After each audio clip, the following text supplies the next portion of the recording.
Hey, what's going on, everybody? Welcome to this live session from Rooftop Leadership Headquarters. I'm Scott Mann. We're going to be talking today about building and maintaining executive presence, and really excited to have you here. We're working on a little bit of a delay, so I'm going to kind of let the room build out just a little bit. What I can tell you though is what you can expect from today is we're gonna move fast and furious and lay out some content that I think will help you really just make better human connections and hold space in a room. I mean, regardless of what the room is, it could be a PowerPoint presentation, it could be a presentation to the board, it could be a sales call, it could be talking to your teenager, that's been bullied and that is in a high stakes moment. But the consistent through line in all of it is it's high stakes, no fail situations where you have to not only be present, but you have to be present at an executive level. And what I mean by that is not that you are necessarily an executive, you might be, but you have to have that type of presence. The stakes are that high, right? Executives, regardless of what their industry, typically they are playing in very high stakes situations.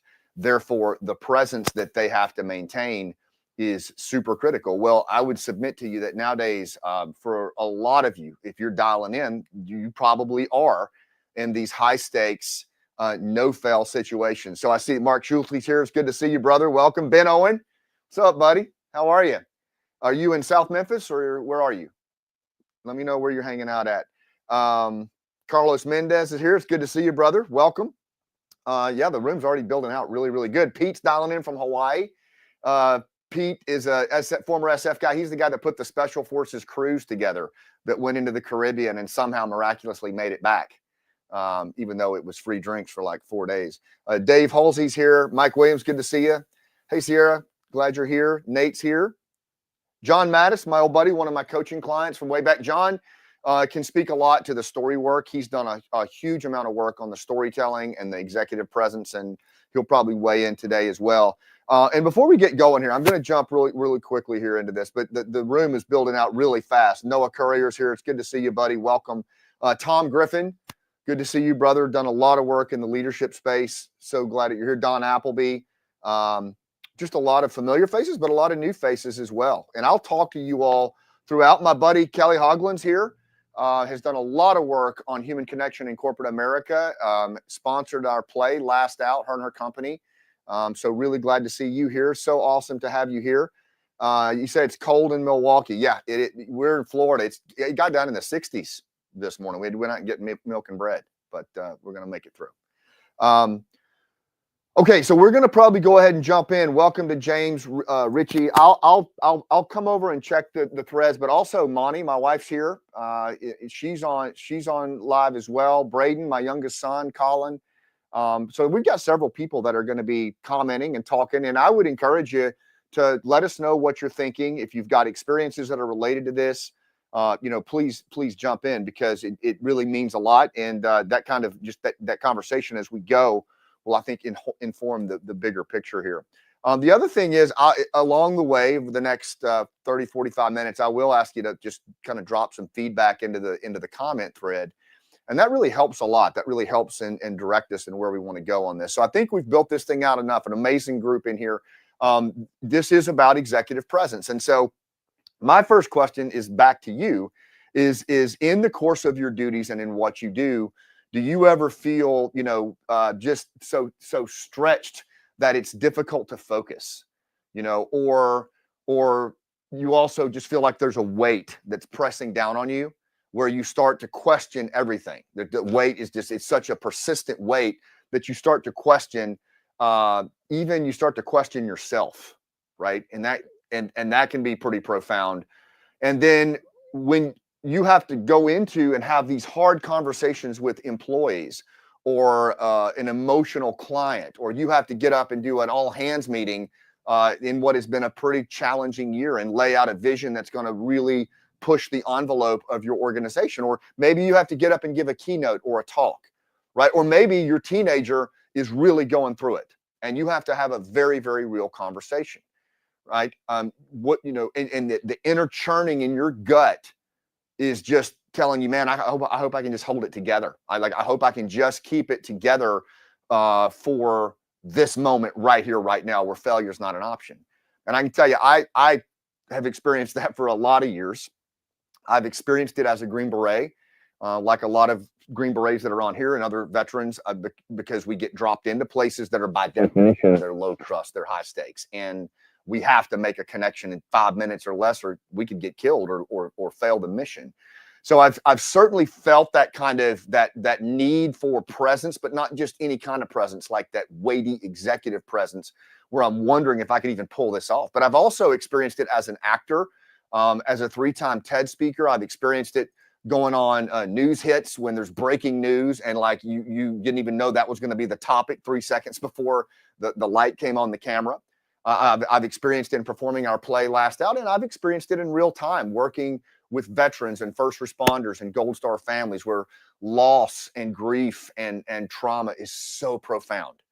And I'm just wondering, man, can I even hold it together, during this time?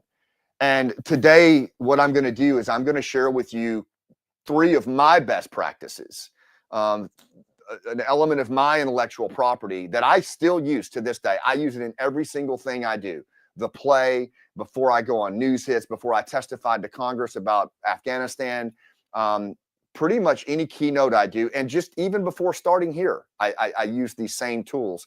And I just want you to know that like what I'm about to share with you, I use it every day. It's not just something that I teach. It's something that I use personally in every aspect of my life, where I have to have an executive presence a lot.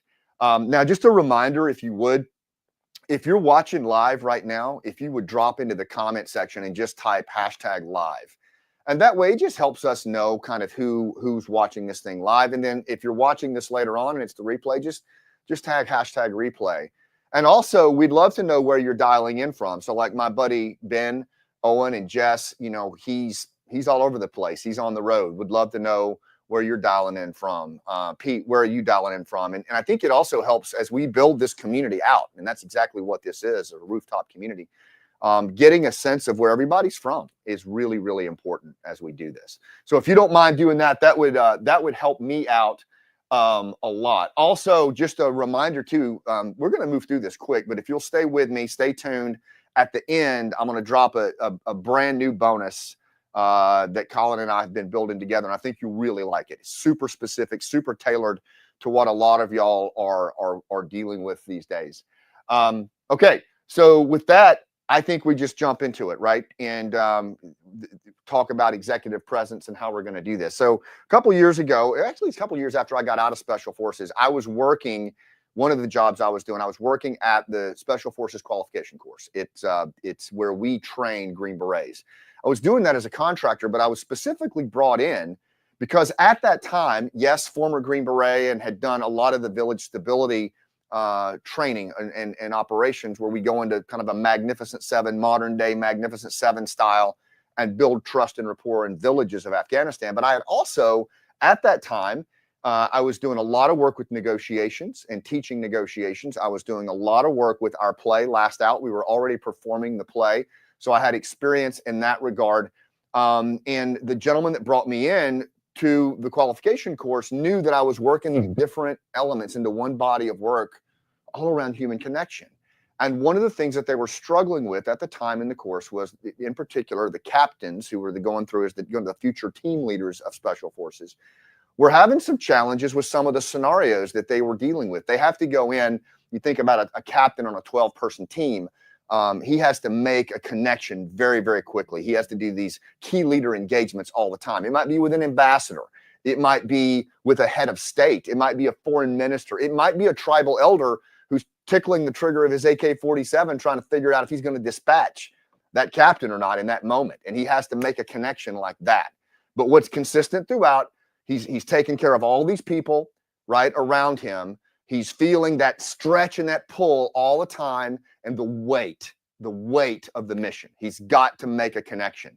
And we put these candidates through their paces. We use professional actors.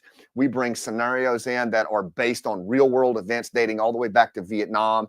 and then they're in a real surrounding of a village, and they have to go through it, and they're getting evaluated by all these different instructors.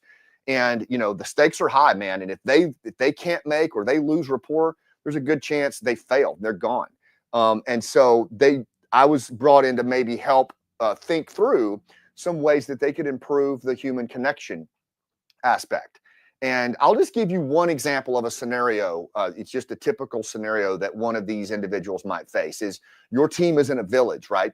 And you're doing work with that village to help them stand up against a hostile regime, right? That we're trying to take down. So you're working in that village. You're working in a very dangerous environment. It's a tenuous relationship with the guerrillas in that village.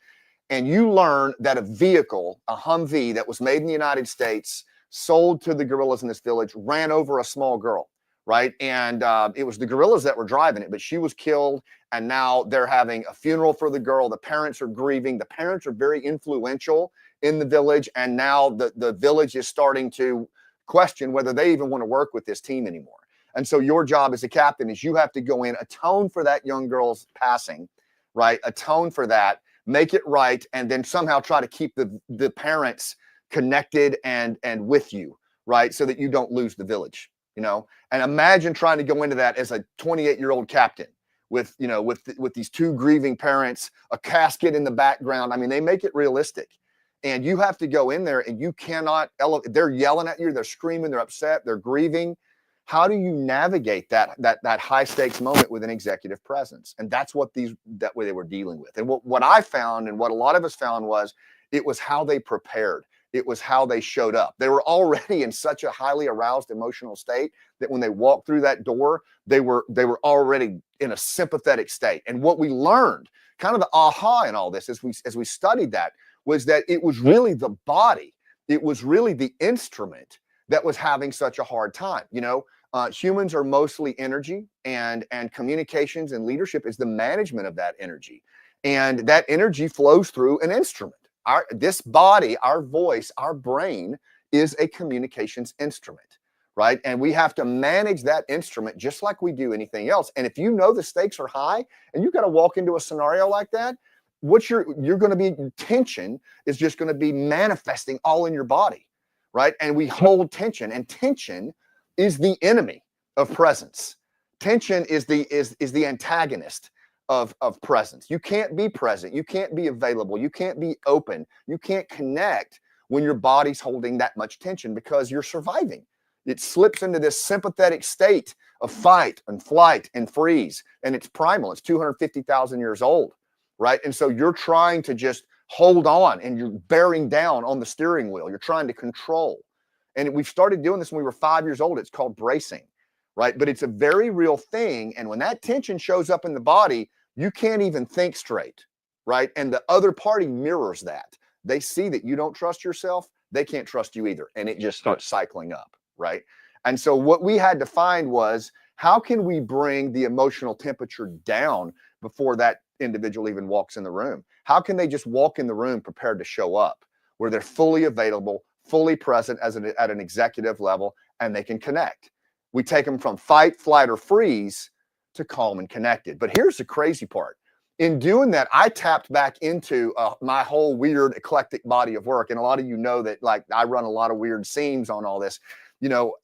Understanding the state and the nervous system was working with psychologists and performance experts, breathing experts. I worked with a lot of acting coaches and started asking them, how do they prepare their students? How do they, and I was already going through it as an actor myself, and finding rituals and ways that I can just show up and get in front of a bunch of people and demonstrate emotion on the stage when I'm terrified, right? So all of these things factored in. And what I ended up doing was building, somewhat of a proprietary intellectual property-based approach that I call pre-engagement preparation, or PEP. Some of you, I've given this to you before. Some of you have called me, hey, I got to go into this presentation right now, man. Or I just learned this, and I take you through PEP. And so that's the backstory on it. And what I will tell you is the application of this was amazing. When we started with these, the candidates saw immediate turns on it. I did after action reviews with some of them in real time. And they talked about how their state was different. And you could see it in their performance. You could see how they connected. But then I started teaching. I also taught negotiations to active duty special operators in their units, federal law enforcement, and I started showing it to them. They started taking it into hostage situations. They started taking it into when they had to go do community policing in domestic calls. They started taking it into Afghanistan, Iraq, Syria, other places, meeting with ambassadors where their emotional temperature was through the roof. But they have to show up present, available, ready to connect. And this was a way to manage the communications instrument before they ever even walked in the room.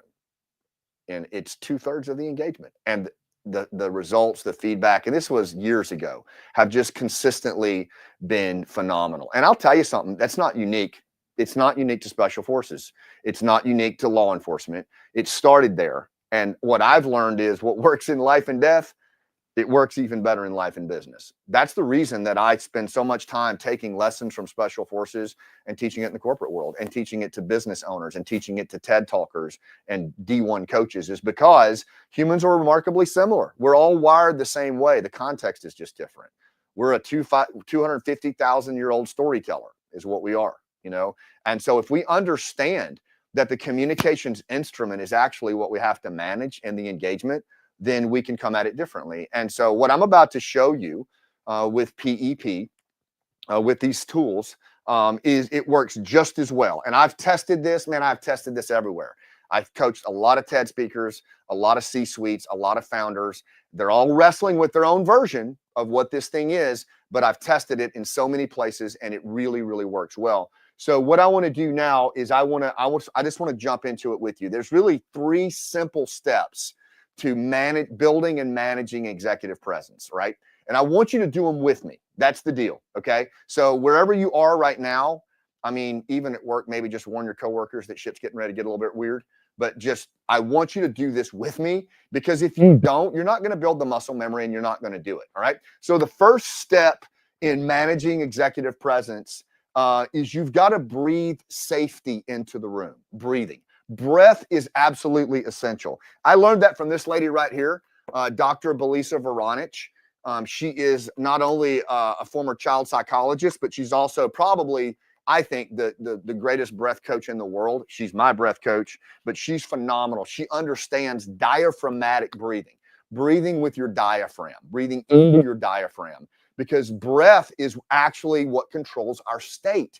It takes us from a sympathetic state of fight, flight, or freeze to a parasympathetic state of calm and connected. When we are calm and connected, we have executive presence. When we are in fight, flight, or freeze, you're trying to survive, man. It's the amygdala doesn't know the difference between a saber-toothed tiger in the bushes and that audience of 500 that you have to get in front of. And so it's in hyperdrive. It's trying to survive. And the thing is, you look like you don't trust yourself. Breath brings that down to calm and connected, rest and digest. So I'm going to show you one tool that's called the lower body breath, right? And Dr. Belisa talks about this in her Breathe book. But all we're going to do really is we're going to put we normally breathe wrong. We breathe with our shoulders and our neck muscles, and especially when we're bracing and we're nervous, we breathe vertically. We want to breathe horizontally, right? So I want to show you how to do a lower body breath or a horizontal breath. Put your right hand on your belly, your left hand on your chest, and with your mouth, you're gonna expand. And on an inhale, you're going to expand into your hand, your belly into your hand. And then you're going to squeeze belly to spine, like air coming out of a balloon, and slouch forward just a little bit. Expand. You can close your eyes. Squeeze belly to spine. Let's do one more. Expand. Squeeze belly to spine. Now just slowly open your eyes, feel your feet on the floor, and just notice 3 new things in the room that you didn't see before. What do you think? You notice a change in your state? You probably do. You might even be yawning a little bit because you're oxygenating your brain. That breath is always available to you. That's called a lower body breath. And I've found that 3 to 5 of those in moments before you go into a high stakes moment are really, really powerful. The main reason, they take you from sympathetic state, fight, flight, or freeze, to parasympathetic state, calm and connected. And that's how we have to show up, right? That breath is there. breathe safety into the room. The next step, once we breathe safety into the room, is slow the world down. This is what I hear from busy executives, founders, people that are running hard. You know who you are out there. I'm telling you this all the time. Y'all know who you are. I ain't got time, man. I got to go. I have time. You do have time. Actually, that is the tool. You have time. It's called temporal pacing. I actually learned this from Jean-Louis Rodrigue, my movement coach, who teaches movement to some of the best actors in the world, right? And what he teaches is that the body controls where the brain goes. So if you're in your brain, in your head, and you're running, and you're futuring and you're putting things in the past, you're not present. You've got to be in your body to be present and available, which means you use what's called temporal pacing. You simply slow the world down. You say this mantra 3 times. You can just close your eyes and say it with me. I have time. Again, I have time. One more time. I have time. Open your eyes, and that's it. And you should notice that things are slowing down. You can do that before anything that you walk into. You simply say, and you have to slow down saying it, but it's called temporal pacing, and it will actually cue the brain to slow down. How long did that take?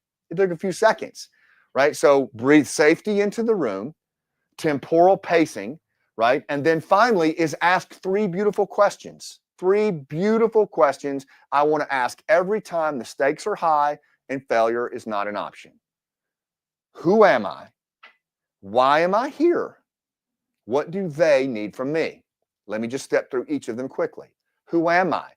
We go through our life all the time on other people's agenda, doing what other people want us to do because we're trying to, please them, connect. We feel like we're driven to do it, but we lose ourselves in that. We lose our own identity. And that's when we start to get resentful. You know what I'm talking about. When you run all day long from event to event to event, by the end of the day, you don't even know who you are anymore. You can't lead that way. You can't connect. You certainly can't inspire that way. So we have to remind ourselves all the time in this rat race who we are. So just by saying that, I'm Scott Mann. I'm a husband, father, Green Beret. And then you can also add on to it what it is that you're about to do when you go into that meeting. I'm a storyteller. I'm an executive presence coach. Okay. Then why am I here? We're the most meaning-seeking creatures on the planet. We navigate the world by assigning meaning to what we do. So you have to assign purpose to what you're doing. And that's really, really important. So I want to ask myself, why am I here? Right.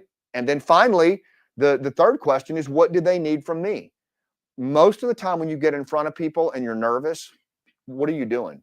You're actually in your head. You're asking, how am I doing up here? Oh man, I'm dying up here. This is not going well. You're in your head and you're worried about your status because you're primal in front of all these other members of your tribe. The best thing to do before you walk in the room is just ask yourself, what do they need from me? Hold in your mind one person that's in that room and think about what they need. When you walk out, the last conscious thought you had in that engagement before it started was what the other party needs from you, and they will see that on you. There's a palpable difference between someone who walks in a room thinking about how they're doing versus what you need, and you know what I'm talking about. So just do those things and you'll be good to go. So what does it look like when it's all put together? Let's do PEP together.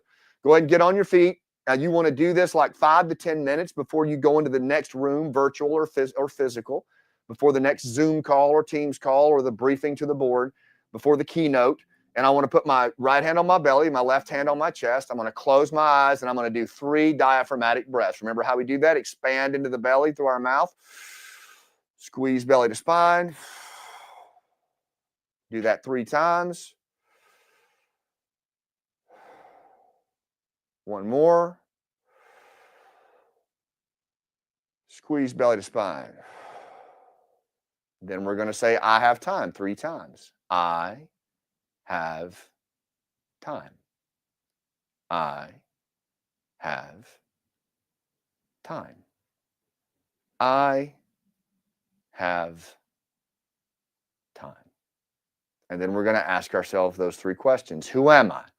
I'm Scott Mann. I'm a husband, a father, a Green Beret. I'm an executive presence coach. Why am I here? I'm here to help all of these leaders who are leading at such high stakes, no fail situations, how to hold space and be as present and available as possible when it matters the most. What do they need from me? They just need me to be authentic. They need me to share my stories with them, and they need me to really focus on what they need to be more present for the people they love and lead. And then I just open my eyes, shake it out, and I walk in the room. And that is PEP. And I'm telling you, I've done it thousands and thousands of times. I've seen it done thousands of times, and it is a real game changer. So if you're thinking, okay, where can I put this into play? Before your next all hands meeting, if you have to have a hard conversation with an employee about talent or even letting them go, before you go on a media hit or a podcast, or before you do a keynote, step aside off stage 5 minutes before you go live, before you present to your boss in PowerPoint, or do a sales or a client engagement or customer service to an angry or emotional client, before a negotiation on your house or buying a car, your first meeting before a job interview, right? If you're a transitioning veteran, anything that has to do, like go if you're military, police, community policing, meeting with an embassy member or a senior officer, right? Anytime, and here's another one, your spouse and your kids, before you go home for the day. Anytime you change rooms, virtual or physical, it's a powerful thing to do, right? And if you don't believe me, just start small in low risk situations. But that's PEP, and that's if you dial into that, you may have everything that you need. But it's also possible that you just did that exercise and you're like, all right, I see the utility of dropping into my body, using the breath work, really working the craft. And you may want to go deeper on this. You may want to go deeper on this type of work. In fact, a lot of you that I've worked with in the for-profit, nonprofit space have asked me, Scott, how do I go deeper on my storytelling? Is there a way to work with you on my storytelling? And the fact of the matter is, there is, right? And if you guys are cool with it, I'm going to talk about it for just a couple of minutes on, if you like the PEP stuff, there's a way to work directly with me on even deeper human connection, right? And what that's built around is the fact that I've worked with a lot of high performers, high impact leaders, whether they're C-suite leaders, coaches, keynote speakers, but what all of them have in common, you guys, is they're building something bigger than themselves. They're creating a movement in this world. And one of the things that comes with building something bigger than yourself is there's a load that you carry. And you know what I'm talking about. You're constantly taking care of everybody. You are constantly, leading and have to be on all the time. And what that creates is a load in your rucksack that is very difficult to manage. And so it can feel like over time that you've got this churn of disconnection and disengagement and distraction all around you. You're trying to make your way into a crowded marketplace, inspire your employees in ways that they're not as inspired as they used to be. You're not as connected to your clients. You're not growing the way you'd like to, or your movement's not taking off the way that you thought it would. And then internally, you start to feel what Stephen Pressfield calls resistance, that self-doubt, that self-sabotage, right? And all of that conspires to get you to pull back, right? And at a time when you really want to put your voice into the world. And the fact of the matter is, I've found a way to help leaders, founders, who are building something bigger than themselves, have that bigger impact. To basically uncover your story. That's what it really comes down to, is uncovering and putting your personal story into the world. And when you do that, man, clarity of purpose, you reignite your leadership, and you inspire exponential growth, whether it's a private or public sector endeavor. People who are connected to their stories. In fact, Oxford Analytica did a study that throughout history, from Alexander the Great to Martin Luther King to John F. Kennedy, people who built movements bigger than themselves, two things in common: vision and a personal story that conveyed that vision, right? And that's the overarching approach that I've really built out, right? And there's about 5 things in working with me that we do that allow you to step into a level of connection and relevance that you just don't normally get, right? And the first one is unpacking your past. And this is the thing that is people are often reluctant to do, but it's usually the source of feeling stuck, feeling like there's something missing. You may have had financial success, but you're kind of laying awake at night going, man, there's something more. There's something else I should be doing. And you don't feel aligned. A lot of transitioning veterans feel this as well, or entrepreneurs who've been very successful, but they're like 40 and they know they should be playing a bigger game. And the step of unpacking your past, what that does is it reveals why you're stuck, right? We do a form of narrative exploration, and you go through and you learn through story work. It's how I honestly made my move from veteran to theater, because you start to figure out the things from your past that have you stuck, the root causes that are actually holding you back, and you start to get clear. And when you start to get clear, you start to get a sense of yourself, and people get a sense of you, and they want to follow you. You unlock a purpose that's contagious, right? And then that takes you into the second step, which is crafting your narrative. Now, this is the part that, man, this has my heart. This is what I love more than anything else, because it's usually, if you're feeling, well, I'm not connected to my team, or I'm not connected to my clients, or I'm putting my voice out there, but it's just not resonating, in the market. That churn is just weighing in on you.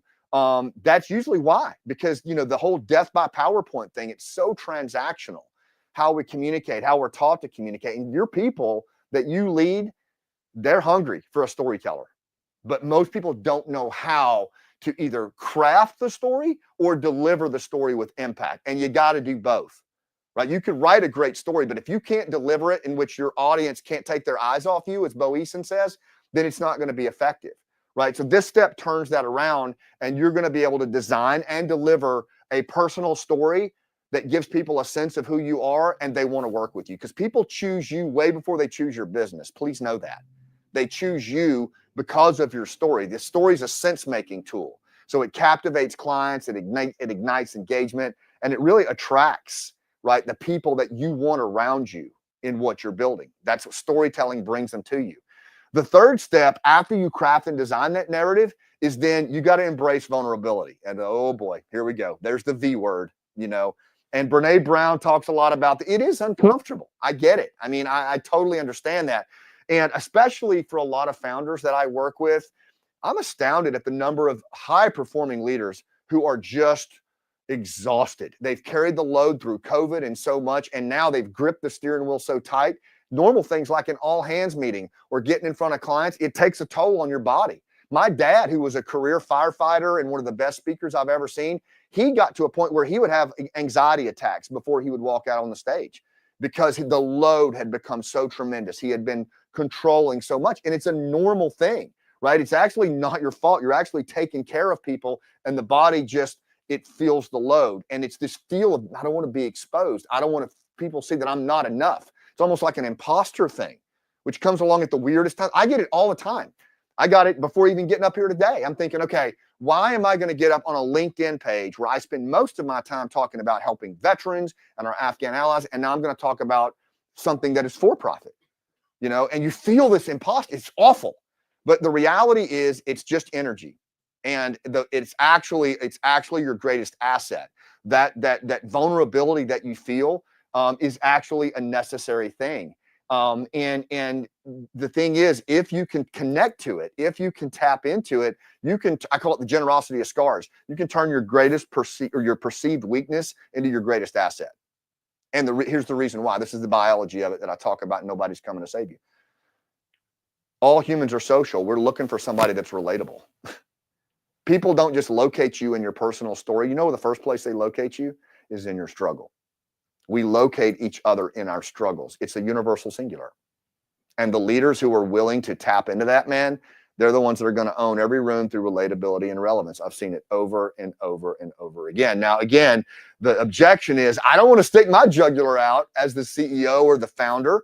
I don't want to be perceived as weak. But the irony is, you will never be more relatable than when you put your scars and struggles into the service of the people you lead through stories. But you got to decide to make that step. And it's a deliberate, intentional act. And it's something that's part of what I teach.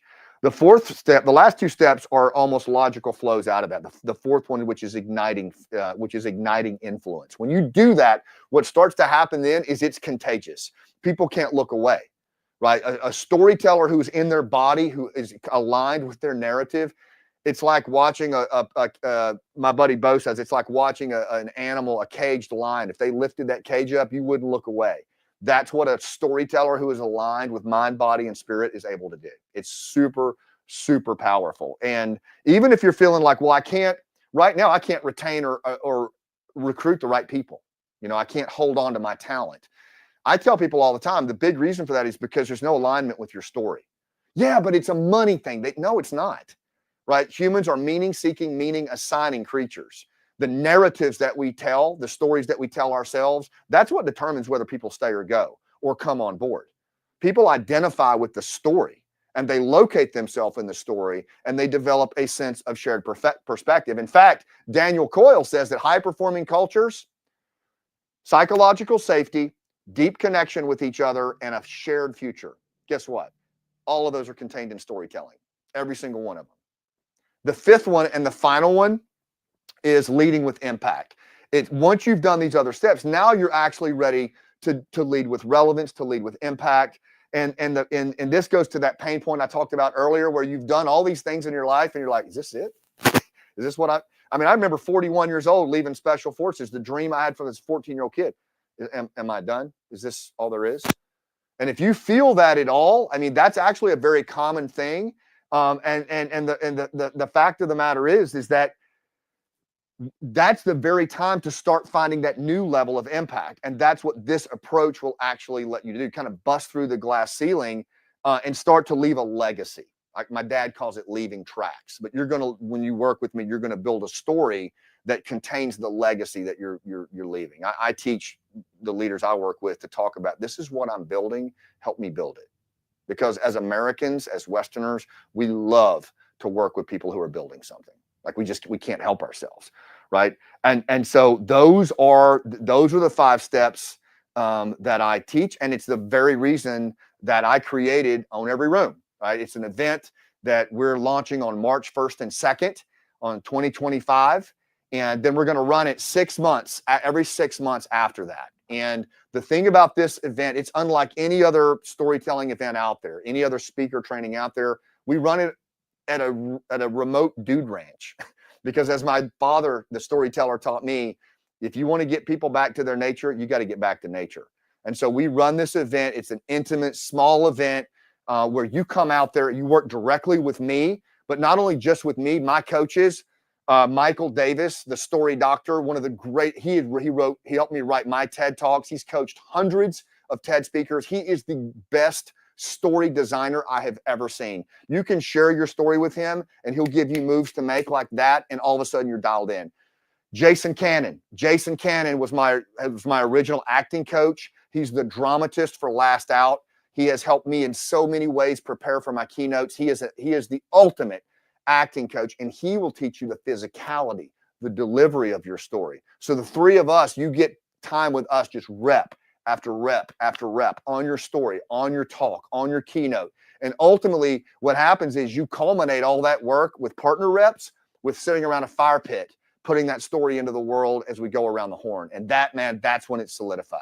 That's when that primal reality becomes a modern world asset. Like there's no other course in the world that does storytelling the way we do. I'd put it up against anything. You're never going to get more reps than you do with us. You're never going to get the quality of like close coaching and then the culmination around the fire pit. It's like our signature brand thing with this small, intimate group. And Monty's right there. She's off camera. We'll probably even get her to tell her story if we can talk her into it. But it's an amazing kind of family-oriented event as well. It is really, really a lot of fun. And at the end of the day, you're going to leave there able to tell a story that puts your people into a trance-like state of hyper-focus, and they want to move. They're ready to listen to what you have to say. And then you can just build on it. You'll leave with a model and a skill to keep doing that. So that, I'm going to kind of leave it there on that. Just know that that's coming, and it's coming fast. If you're interested in being part of that, rather than hit you with all the programmatic stuff now, just drop story, hashtag story into the thread. And Colin brought the banner up as well. But then we'll reach back to you with information on the event. And it'll be targeted information for what will help you get there and be part of this before we sell it out. And for that, I'm going to kind of pivot before I drop the bonus and wrap things up. I'm just going to answer any questions about either PEP or the live event that Own Every Room. And so if you've got any, just drop them into the chat. Let me know. Monty's on her device. Braden, Colin, you know, let me know. Let me know if there's any questions or comments out there. I'd also love to know how you're going to use PEP. So I'll ask the team to call out anything to me. Looking, Bill Bernhardt's in here. Hey, buddy, what's going on? Good to see you. Man, the comments are moving so fast. Rich Wheeler, former SF guy, really a mentor to me. Great storyteller is in here. If there's any questions or comments, just let me know. Ben, how have you used PEP too? I'd love to hear from you.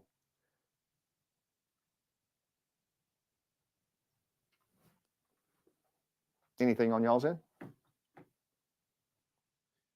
You want to see some of the people that are in here? Yeah. Also, there's one question that a lot of people get, I hear it all the time, is I don't have a story, right? This is like an objection that is, I don't have a story. The fact of the matter is the brain's a metaphorical pattern matching organ.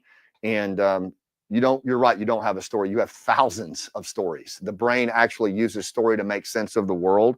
So just know that you have a story inside you, even in that self-doubt should tell you that that story is going to be super powerful, right? Just know that. Another one that I heard very recently from a really great storyteller, a veteran, was that nobody wants to hear my story. And he not only was he in the Army, but he was in the agency. He was an operative in the agency. He got so many stories, but actually thinks that nobody wants to hear it. Right. And that is such a shame, but it's just the way resistance works. A lot of times when we look around at a crowded room, when we look around at everything going around us, we think that nobody wants to hear our story. And that's the farthest thing from the truth. People are actually craving your story. They really, really want to hear it. So just know that. Let's see, there's a question up here from Paul. Between now and March, would Rooftop University be the best way to get started? I think so. Look, here's what I would tell you. I would go to Patreon. We have a Patreon platform now that I'm really proud of. We're continuing to build it out for like $15 a month. You can go behind the scenes with me, Paul. And it's pretty funny. Monty and I, we're all over the place. 1 minute, we're like Ben and Jess. 1 minute, we're doing this thing here, a keynote or whatever. And then the next minute, we're working an Afghan ally issue or we're going to the play Last Out. But here's the consistent thread in all of that is storytelling. I'm always, always, always talking in real time about what I'm doing as a storyteller. Here's how I'm doing PEP. Monty will film me doing PEP before I do it. Here's how I get the room ready before I go in there. So I would say do that. And that way also, it gives you it's a really great ramp up. And there's lots of stuff that like Ben and Jess do with their Patreon page, and Sean Ryan, who I work closely with as well. Sean, hey, by the way, Sean does PEP. Before he does high stakes engagements, he does PEP. You know, it works at every level. But I'd say there, Paul, that's the best place for you. Ben talks about using his PEP approach constantly. And most recently, he had to speak in front of law enforcement agencies who actually arrested him 10 years ago, right? And today, that agency leans on him and Jess and their We Fight Monsters crew in their fight against narco trafficking. All right, let's just break that shit down for a second, right? The folks that arrested him when he was an addict, now he's clean, turning dope houses into hope houses. He's getting in front of the same individuals talking about how they can work together. You think there's a sympathetic state of fight, flight, or freeze in that one? Absolutely. And if he's not careful, what happens? The tension manifests in his body that was the same tension he felt all those years ago when they busted him. All right, because his brain will go back there. He has to manage that energy, and he has to present an executive presence that is right here, right now, and be super available. Diaphragmatic breathing, temporal pacing, 3 beautiful questions. Excellent, Ben. Just keep doing it, bro. Mike Williams, does Monty ever tell you not to use PEP on her? I'm going to take the 5th on that one.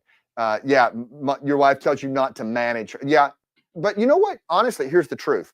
Monty will tell me to go do PEP because sometimes I think I'm too smart and I don't need it. I've got it all figured out. I've done this. And that's the very time when I'm just like on my butt. And she'll say, go do PEP. right? Just go do that and get ready. Because the reason is I'm in my head. We all do it. We get in our head. It's the worst possible place we can be, right? We want to be in our body. We want to be available to the other party because the other party knows that. The body can't lie. It cannot. And whether you're on Zoom, Teams, in a board meeting, it doesn't matter, right? The body will betray you if you do not manage it. That's the point. And Monty knows that better than I do. So it's the opposite, brother. Eric asked, where can I find the PEP exercise? You know what we'll do? Well, here's what we'll do. We've got this on video too. What's the best way to do that, Colin? Do you think if you maybe have them type in like PEP in the threads, and then we'll go back and we'll send you the video too? That work? Yeah, let's do that. Sierra asked, what is Rooftop University?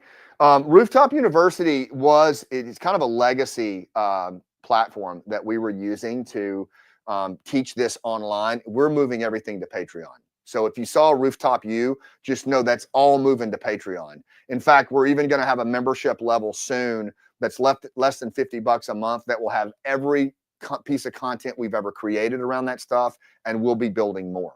So everything that's Rooftop U is moving to Patreon, and it's a much better platform for what we're doing. And I think much more tailored to what you all need. Okay, any other questions? Corey and Herb, thank you for being here. Appreciate it. So here's the bonus. Colin and I shot a video the other day. It's about 13 minutes, but I'm seeing a lot of problems, a lot of challenges with emotional temperature. People's emotions are through the roof, especially coming out of the election and just the economy and a range of other things, the holidays. Woo! So to go with the PEP, I shot a 13-minute video called Managing Emotional Temperature. And the reality is it's a thermometer that I drew on a whiteboard, and it just shows you how we get into a sympathetic state and how we get into a parasympathetic state. And it gives some tips in the actual engagement. If you start to click into the red, how to bring that down. So PEP, think that's what you do before you walk in the room, right? These things will help you in the room as it's going on.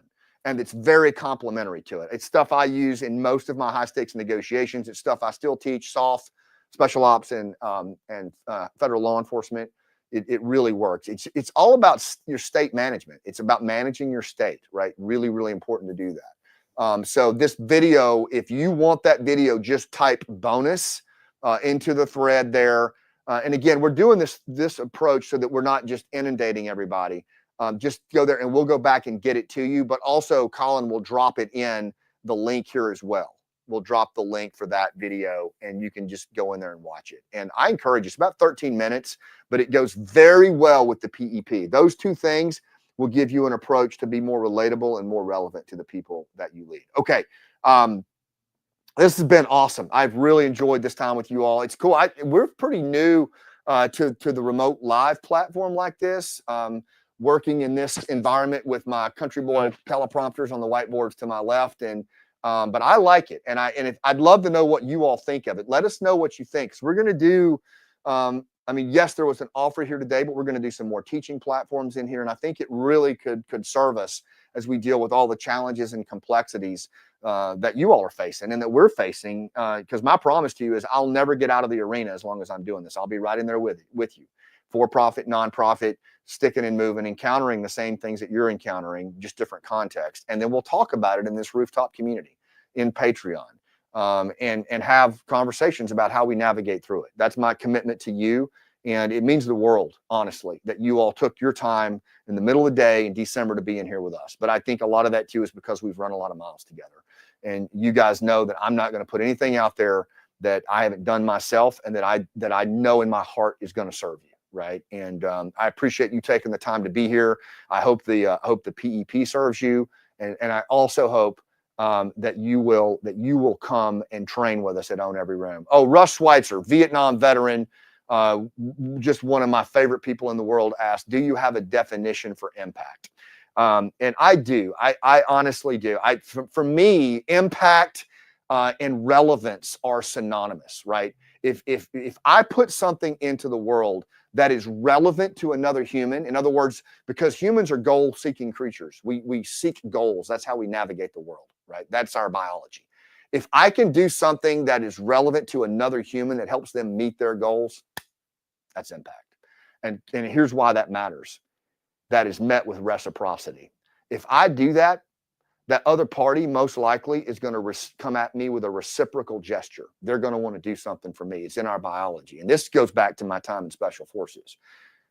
But what works in life and death works in life and business, right? And so if you think about impact and relevance because it's the right thing to do, because the relationship is the asset, that relationship will spit out reciprocal gestures for a very long time.